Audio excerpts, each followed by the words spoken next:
Namaste. You came expecting to see Dr. David Alexander, but you were given a surprise. I pray that you will receive it with love in your hearts, with open ears. And let me begin by saying this. I have been on a conscious spiritual journey for more than 20 years. I've taken many classes, read many books, studied with many different teachers, and I still consider myself a student who is in the process of evolving. The little that I understand from my experience and my studies, I will share with you today. This is not a prepared talk in the manner in which you would expect from our spiritual leader, but it is a talk that Spirit has spoken through me for you. The Centers for Spiritual Living, of which our Spiritual Living Center of Atlanta is a part, has annual themes and monthly themes and weekly themes. And the theme is so fitting for 2020. The theme for this year is 2020 Spiritual Vision. Little did we know when that theme was selected that we would be having the kind of experience that we're going through now. Well, we had our own spiritual theme for the Spiritual Living Center of Atlanta. And our theme has been focused on holy shift. And some of you may, in fact, have participated in one of the holy shift circles. I know I certainly did. The monthly theme is for the month of April is Bright Beginnings. And the topic that was offered to the spiritual communities for today was Unwritten. How fortuitous is that? Because in fact, this is a talk that has been unwritten. I've written some notes, but a lot of this is unscripted. But the topic, unwritten, applies to our lives. If you thought you had it all figured out, go figure again. We have no control, truly. What we do have, however, is something within us that gives us a divine knowing. And those of us who've studied and cultivated this inner awareness can go through this unique experience that we're living now and draw some pretty phenomenal insights from it. I don't know how many of you were able to watch the televised concert last night, but it was all focused on we are global citizens. We are living in one world, and we are together at home. You don't know it, but I will let you know that you are in my sanctuary. The fan that you see behind me graces the walls of the room in which I do my spiritual work. So I sit here today knowing that there is already an atmosphere that's been cultivated that gives me a little bit more comfort and right knowing. So let's just examine this word, unwritten. What is unwritten? And I think that before we can explore what is unwritten, we need to ask ourselves, what has been written? And to answer that, there's a quote from Psalm 82 and the 6th verse that reads as follows. It is written that ye are gods, and all of you are the children of the Most High. Now, Ernest Holmes quoted that on page 227. So this has been written. We are gods. This teaches us who we are, who we truly are. And with that knowledge of self, we are ready to launch into life. Well, the problem is nobody told us that when we were little. They did not tell us that we are God, that we are imbued with the makeup of God. In fact, we were taught to worship a God outside of ourselves. And so now that we have come into a greater understanding, we are learning finally, after much trial and error, if you will, let's just call it experience. We're learning that an unexamined life is not worth living, so said Socrates. So we've learned to examine our life and to look a little deeper. We now accept and understand that we have a spiritual identity. And so I encourage you to embrace that identity now. We don't have to go into the willy-nilly briar's patch. We have a spiritual identity that we can draw on. And for those of us who have been coming to the Spiritual Living Center of Atlanta or other centers where truth is being taught, then you know that life is a mystery. And into that mystery, we can set an intention. And as we set an intention, we begin to write the pages of the life that we choose to experience.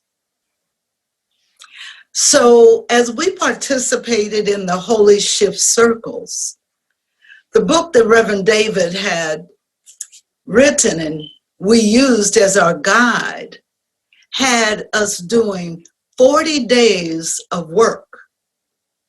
And part of that daily work, we were to state, what is it that you have come here to be? And every day I would write and I would say aloud, I have come here to be an authentic, inspirational expression of pure love in which the me and the we are one. That was my intention. So as mature adults, we have a choice to be what we choose to be. We can work on our intentions. We can change our intentions. We are free choice beings. We do our daily work and we go on living day after day. Sometimes it's minute to minute. And it's a mystery. And as we begin to unfold that mystery, more unknowns present themselves. But for those that have done the work and who continue to do the work, we fret for just a while, and then we know something better. We do something better. So I say no fretting, no fear. Remember Reverend David talked to us last week about the chrysalis, and he told us the chrysalis is gone. And what's left behind is the DNA in the imaginal cells of our being. What is it that you are imagining? Well, I did not imagine that I would be sitting here addressing you this morning. But I did imagine, as I stated, that I would be an authentic, inspirational expression of pure love in which the me and the we are one. And that's where I'm coming from right now. This messy chrysalis glue may not always feel good. It, in fact, makes us feel uncomfortable at times. And that's when we have to go back to remembering. Fret not, faint not, fear not. For we have not been given a spirit of fear. We remember the journey is a mystery, and the mystery is the journey. I like all of these so-called paradoxical sayings because for the past 8 months, I've been studying the Tao Te Ching, and it is full of paradoxical statements. And it makes you think, and it makes you question. And one of the things that I have become very, very clear about is that there is a seemingly paradoxical nature that each one of us is imbued with. There is the physical, human, egoic aspect of who we are. But there's also that divine, spiritual aspect.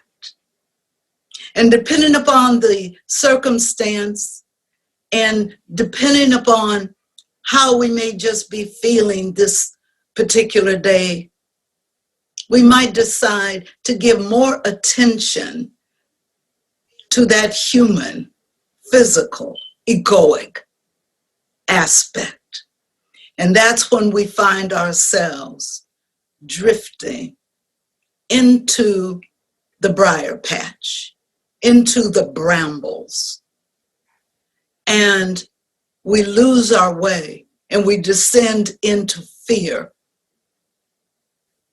But if we can remember that other aspect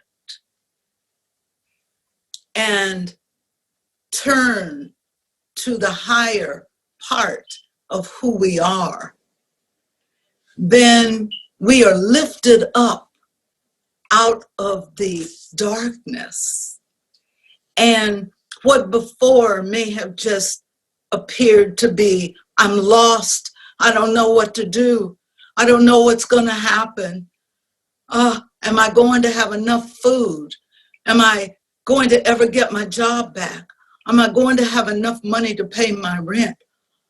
All of these considerations that can bog down the mind and the emotions in the physicality of human existence. It surfaces. And it will demand our attention as if it is real stuff. And then we can make a choice. I turn my attention to something greater than I am, something greater than this body self is. Maybe I can't see it, but I can sense it. There's a divine impulse within me, something that sometimes feels very timorous, perhaps just a timid nudging. And sometimes it's strong. If I go to my music, if I go to the singers, the musicians, if I go to the artisans, the poets, those are the elements that lift me past that human self. There are two metaphysicians that I would like to call out to you. Well, one I've already called out. We're very familiar with the name Ernest Holmes, but perhaps a little less familiar with the name Neville Goddard. Neville Goddard has written voluminously, and his writings, because he was writing in the early part of this century, or actually the 20th century, his writings are available as PDF. So Neville Goddard is a great one to study because he teaches how to use the imagination. So whether we say imagination or setting our intentions, it's all the same. So consult him. Call on his words for upliftment. And the other name I want to give you that you probably have not heard is Frederick J. Eikerenkoffer. Reverend Ike. But you've heard that name as Reverend Ike. And Reverend Ike taught about using the imagination, setting the intention. So these are the kind of people that we need to be studying during this time. Because Reverend Ike said, you must be definite with the infinite. The infinite wants to know, what is it that you want? The infinite says, the universe is here to support you. What is it that you desire?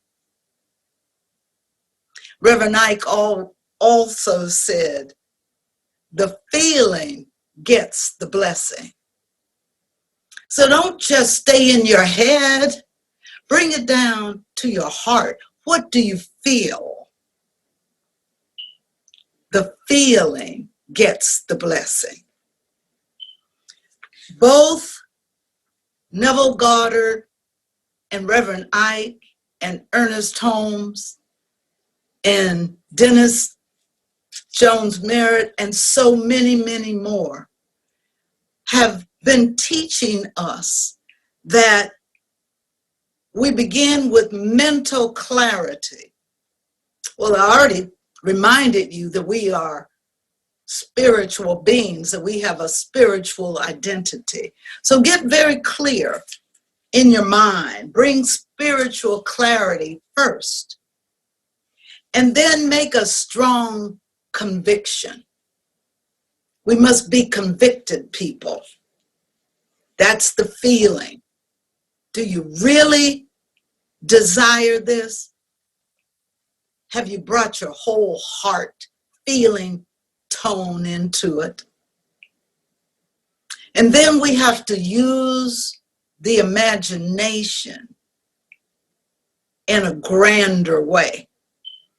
And when we begin to use it in a grander way, what appeared to be unwritten becomes written.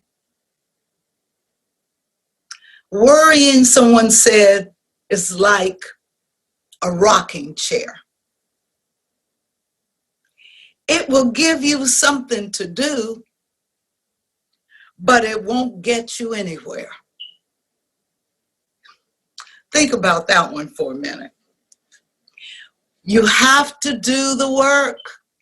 I said that to someone once, and she looked at me in puzzlement and said, "What work? What are you talking about?" So let me break this down. What is it that we mean when we say do the work? Pray. Pray. In our teaching, we call it spiritual mind treatment because we do a systematic prayer. But Meister Eckhart said, if the only prayer you ever say is thank you, that will be enough. And there have been times when my prayer came out as help. Help. I couldn't even say thank you. I was tumbling down the mountain. Help. Help came. Help always comes. And then meditate. Oh, I know. Many say, I can't meditate. Can you sit still for 1 minute? If you can do it for 1 minute, try it for 2 minutes. And then 3 minutes. And 3 minutes, you might stay with 3 minutes for a month. You can only sit still for 3 minutes for a month. And then 4 minutes. And gradually, you might get it to 10 minutes or even double that. Meditation is when we sit in the silence and the stillness and we listen. You might be surprised what you'll hear. And then we vision and we visualize. Those are two separate things. If you don't know the difference, then you have some classes yet to take. Because we want to be able to do both of them, vision and visualize. Don't compromise the process. If you compromise the process, you're going to compromise your results. So I want to talk about surrendering. It's not a weak word. It's a posture of strength. It's weak when you feel you are surrendering and giving up and hopeless and you don't know what to do. That's not the kind of surrendering I'm talking about. I'm talking about the kind of surrendering where you know that there is something greater and you can't see it, but you can sense it. Or maybe some days you can't sense it, but someone that you trust has shown you that they have the faith. And you're thinking, I want that too. So you lean in and you surrender. And you trust that what you're going through now has a lesson and a purpose and an experience that is for our good. Ernest Holmes said these words: we must neutralize confusion and doubt. We should take time daily to conceive of ourselves as being tranquil, poised, powerful, as being the highest concept of the divine which we can imagine. And Don Miguel Ruiz said, "Let us dream a new dream for creation." We hold humanity in our hands. So let us, as I conclude, walk each other home, holding each other's hand. Don't let go my hand. We are one, and so it is. Namaste.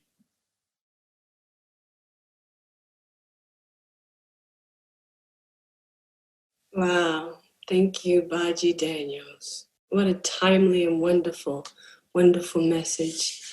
And thank you for reminding us who we are and who we came here to be.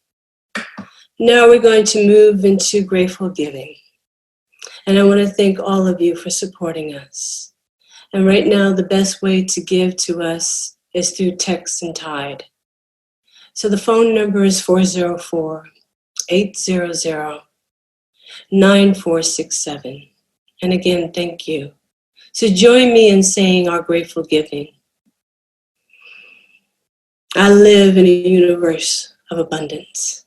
And as I freely and joyfully give, I join in the divine flow. And all that I share with life returns to me multiplied abundantly. And so it is.